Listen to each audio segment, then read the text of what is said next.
Mummy તમને જિંદગીમાં ક્યારે ન્યુમોનિયાથી તકલીફ થઈ હતી? હા, ક્યારે? સ્કૂલમાં સાહેબે એને સ્પેલિંગ પૂછ્યો ને ત્યારે.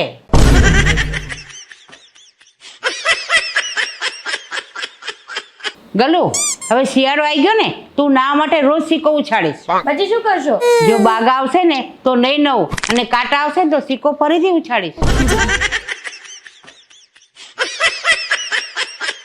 મમ્મી તમે આખી જિંદગી શું કર્યું હે? અરે શું કર્યું એટલે સાયન્ટિસ્ટ છું. કઈ રીતે સાયન્ટિસ્ટ? તો રોજ બેઠા બેઠા ઓક્સિજન ને કાર્બન ડાયોક્સાઇડ તો ફેરવું છું. ગલુ, આ મિલાવટી દુનિયામાં વીજળી વિભાગ વાળા શુદ્ધ માલ આપે છે. કઈ રીતે? વિશ્વાસ ના આવતો કોઈ બી ઘરના પ્લગમાં આંગળી નાખી જો.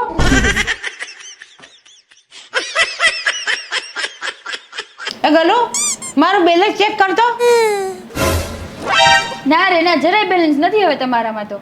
અલે મારું નહીં, ફોન નું કહેતી હતી. અરે ભગવાન. મમ્મી તમારો જન્મ ક્યાં થયો હતો? વિશાખાપટ્ટનમ. એને સ્પેલિંગ બોલો તો. ગોવામાં છે તો ગોવામાં. GOA.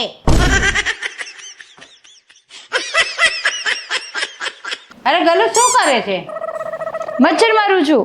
કેટલા માર્યા? 5 માર્યા. 3 ફિમેલ હતી અને 2 મેલ હતા. એ કઈ રીતે ખબર પડી? 3 અરીસા ઉપર બેઠા હતા અને 2 બિયરની બોટલ ઉપર બેઠા હતા. મમ્મી આજે એક બાબા આવ્યા ને કહેતા હતા કે જિંદગી ખાલી 4 દિવસની જ છે. અરે પેલા ના કહેવાય ને, હજી કાલે 84 દિવસનું રિચાર્જ કરાયું. હવે 80 દિવસનું શું કરવાનું? મમ્મી હું તમારા ઘરમાં લગ્ન કરીને આવી કેટલું સારું થયું. જો તમને માથું દુખે છે તો હું દબાઈ દઉં છું, બાકી કોણ દબાઈ દે? અરે તું ના હોત તો માથું ના દુખત ને.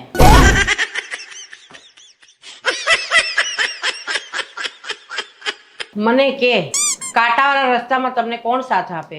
પતિ. તો ભાઈ બેન? No, no, no, no! પ્રેમી કે દોસ્ત? ચપ્પલ સાથ આપશે. દર વખતે ઇમોશનલ થવાની જરૂર નહીં. પ્રેક્ટિકલ ક્યારેક વિચારો. મમ્મી આજ તો માયરાની સ્કૂલની ડાયરીમાં નોટમાં લખેલું આવ્યું હતું કે માયરાને નવડાવીને સ્કૂલે મોકલો એમ. તો તુંય લખીને મોકલી દે ને કે છોકરાને ભણવામાં ધ્યાન રાખો, ઊંઘવાનું રહેવા દો.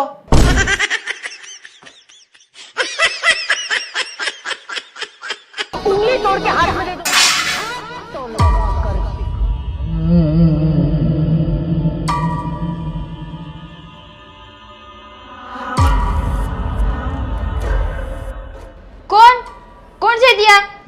પૂછે તું એ રીતે ને કે સામેથી તને જવાબ આપશે કે હું કબાટમાં બેઠો બેઠો મમરા કહું છું.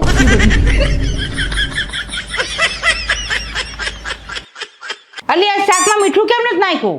અરે મમ્મી શાક થોડું બળી ગયું હતું ને એટલે. તો શું થઈ ગયું? હમ જલે પે નમક નહીં छिड़कते.